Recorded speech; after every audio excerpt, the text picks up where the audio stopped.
I am Sawyer Ford. I was an infantry unit in the Battle of Louisbourg in 1758. I was assigned to the Red Division, led by James Wolfe. The other divisions were codenamed the White and the Blue, led by General Amherst's other brigadiers, Charles Lawrence, and Edward Whitmore. Before the attack on the fort began, the British forces had a meeting in Halifax, Nova Scotia.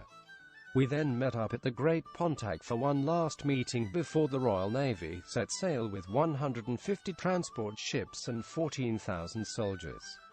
We completely outnumbered the French garrison by almost half of the side. The importance of us taking this fort was high. We needed it so the Royal Navy could sail through the St. Lawrence River up to Quebec and take over unscathed. On June 2 we anchored at Gabrus Bay, 3 miles from the fort. General Amherst launched the attack on June 8. James Wolfe, the leader of my division, called for us to retreat.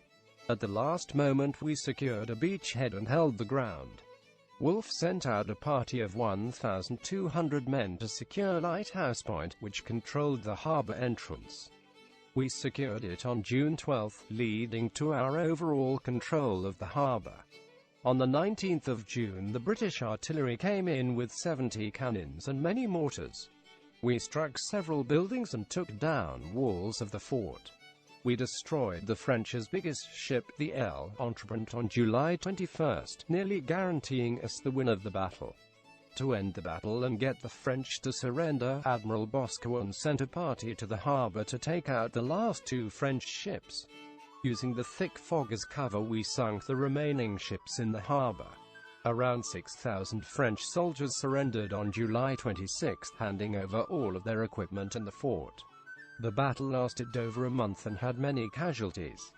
About 500 Frenchmen were killed and wounded during the battle, with about 600 British men killed and wounded. After we captured Louisbourg, the Royal Navy was able to sail up the St. Lawrence River in an attempt to capture Quebec.